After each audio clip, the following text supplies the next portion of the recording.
My manipulative brother was stealing from our dying mom, so I exposed him and she kicked him out. He returned to steal from her again, so this time I called the cops, and that's when my mom revealed a disgusting secret about him. My mother was dying from lung cancer, and I remember walking in on my brother stealing her opioid patches which she needed for pain relief. I demanded to know what he was doing, and although he denied it at first, I kept pressing him until it eventually got too much for him, and he blurted out, "Fine, I am stealing them. And guess what? I do it every night. Each time she goes to bed, I walk in, kiss her forehead and say goodnight, mommy, then reach under her bed and steal a few more. Is that what you wanted to hear?" But that wasn't it. He even went as far as convincing our mom that she was misplacing her patches and helped her look for them. I asked him why, and he explained that he's selling them, as apparently he owes money to some really bad people. His logic was that mom will die anyway, so he may as well save his own life. According to him, it's what she would want. That was the moment I lost it and began yelling. I called him pathetic, a coward, a disgusting excuse for a son, and that's when the door swung open and our mom walked in. She looked weak and frail, and I knew that the truth would crush her at that moment. She started asking what was happening relentlessly. I stayed silent, but she demanded that I tell her. I looked around and quietly told her that Jake was stealing her patches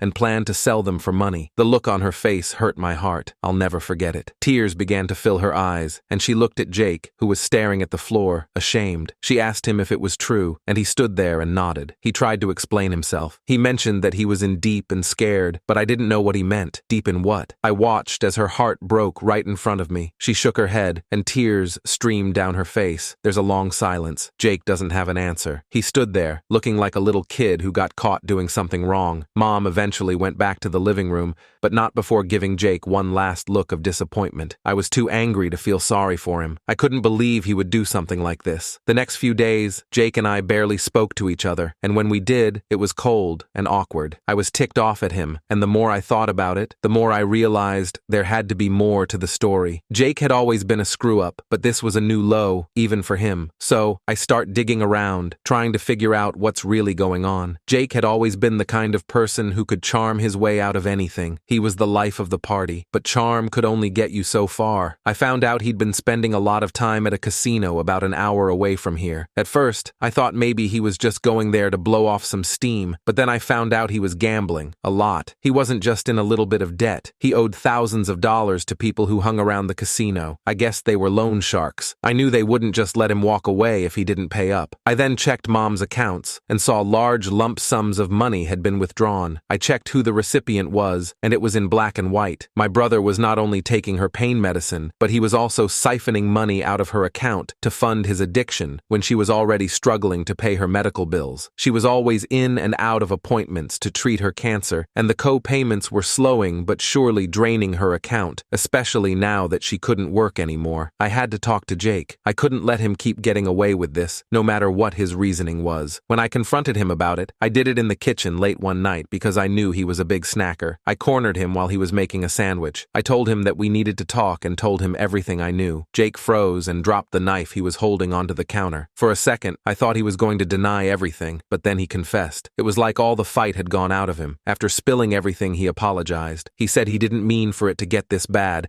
and thought he could handle his addiction, and now he didn't know what to do. He told me that they would end him if he didn't get them their money by next month. He slumped down into one of the chairs at the kitchen table and buried his face in his hands. I just stood there and stared at him. I wanted to feel sorry for him, but I couldn't. Not after what he did to Mom. I told him that he needed to leave. He couldn't stay here and keep stealing from Mom. Jake didn't argue. He just nodded, looking defeated. He packed up his things and left, and for a moment, I felt a small sense of relief. At least he wasn't here to cause any more trouble. But that relief didn't last long. Mom's health started getting worse. The cancer was spreading, and the patches weren't enough to keep the pain away anymore. She was in constant agony, and there was nothing I could do to help her. It crushed me watching her suffer like this. She asked me to forgive Jake, but I couldn't. Every time I thought about what he did, it made my blood boil. I tried to focus on taking care of Mom, but it was hard. The anger messed with my sanity. A few days later, I heard a noise in the house. It was late, and everyone should have been asleep. I got up and went to check, and I found Jake running around the house and throwing things in a bag. He threw any electronics he could find and all our valuables in his sack. After he rummaged through my stuff, he tried to steal more of Mom's things: jewelry, cash, anything he could get his hands on. I saw red. I grabbed him by the arm and yanked him away from the dresser. I yelled at him, and he said he was sorry and begged for one more chance. He said he needed the money that night, or he would be done for. I didn't care. I told him that I would call the police. He begged that I didn't, and said that the people he owned would come for us if I did. I almost believed him, but reached for my phone and dialed anyway. But before I can hit call, Mom's voice echoed down the hall. She used all the strength in her body to tell us to stop. She stood there, barely able to keep herself upright, her face twisted in pain. Seeing her like that, knowing how much she's suffering, broke something inside me. I had to protect her. I called the police, and they came and took Jake away. As they're dragging him out, he looks at me betrayed. With Jake in jail, the house was quieter. Mom's condition felt like it was getting worse by the day. The doctors said there was nothing more they could do. I could see she was hanging on by a thread, and all I could do was try to make her as comfortable as possible. One afternoon, as I sat by Mom's bed, she said she wanted to spend a day together, just the two of us. I was surprised given how weak she had been lately, but she looked better that day. She looked energetic, and I hadn't seen her like that in so long. She wanted to visit some of my favorite places from when I was a kid, which we hadn't visited in years. We started the day at the old ice cream shop downtown, with worn-out booths and the bell that jingled when you walked in. The same lady who had served us when I was little was still behind the counter. Her face was more wrinkled, and her hair had turned gray. She handed us 2 scoops of our favorite flavors. We sat in our usual booth by the window, and for a moment it felt like I was 10 years old again, laughing with Mom as the ice cream dripped down the cone. Afterward, we drove to the park where I used to play as a kid. The swings were still there, but they looked smaller now. We walked along the path, and as we passed the old playground, memories of summer days filled with laughter and scraped knees came rushing back. After a successful day, we drove home, and I helped her into the living room. She took a deep breath and told me that she had news to tell me. She said the doctors said that the cancer was more aggressive than they had initially thought, and she didn't have much time left. I felt my heart sink. All the joy I felt during our day was sucked out of me. I tried to speak, but the words wouldn't come. She squeezed my hand and told me she needed to ask me something important. She wanted me to forgive Jake. She knew what he had done, but she didn't want to leave this world with her sons at odds. She said she understood how angry and hurt I was, but she asked me to try, for her sake, to let go and find a way to forgive him. It was her last wish, and the one thing she wanted more than anything else. She then asked me to forgive her. I asked for what? I told her that she hadn't done anything wrong to me, and I saw the tears form in her eyes. She said that she needed to come clean about my father. Our dad left us when I was 5, and Jake was 3. I didn't understand why he left, but I've hated him ever since. She confessed that he didn't leave us because he didn't love us. He left because he was in deep trouble since he had a gambling problem, just like Jake. She kicked him out to protect us from the people who were after him. I asked her why she didn't tell us, and she said that she didn't want us to feel like he had chosen his addiction over us. She then said she also didn't want us to worry. She thought if she kept it from us, we would grow up without the pain of him being there, and now she could see she was wrong. The weight of her words sunk in, and I realized that Jake was just following in our dad's footsteps. He was trapped in the same cycle of addiction, and Mom tried to protect us from it, but it was too late now. A few days later, Mom's health took a turn for the worse. I rushed her to the hospital, but it was clear that there was nothing more they could do. She passed away peacefully, but the loss felt unbearable. At her funeral, I stood there filled with anger and sadness. Jake was let out of jail to attend, and when I saw him, all the emotions I'd been holding back came rushing out. I told him I couldn't believe he had done this to her. He stole from our dying mother. Jake looked hollow. His eyes were glossed over. He tried to apologize and explain that he learned his lesson, but I couldn't hear it. It hurt too bad. I told him I never wanted to see him again, and his face dropped even lower than before, but I didn't care. I turned my back on him and walked away. After the funeral, I decided to cut Jake out of my life for good. Weeks turned into months, and I tried to move on with my life, but it wasn't easy. Every time I closed my eyes, I saw Mom's face, the look of pain and betrayal when she found out what Jake had done. I tried to focus on anything that would keep my mind off what happened. I started seeing a therapist, hoping it will help me work through the anger and the pain. It helped a little, but there's still a part of me that couldn't let go of what Jake did. I couldn't forgive him, no matter how much I wanted to. I kept thinking about what Mom said, how Dad had the same problem, how she tried to protect us from it, but it didn't make it any easier to accept what happened. Jake tried to reach out to me a few times. He sent letters from jail. I read them, but I didn't respond. I knew he was sorry, but it didn't change what he did. Eventually, the letters stopped coming. I didn't know if he gave up on trying to make things right, or if he accepted that I didn't want anything to do with him. One day, I got a call from the warden at the prison where Jake was being held. He told me that Jake had been involved in a fight and that he was in the hospital. I hung up the phone, and for a long long time, I sat there staring at nothing. Part of me wanted to rush to the hospital to see if Jake was okay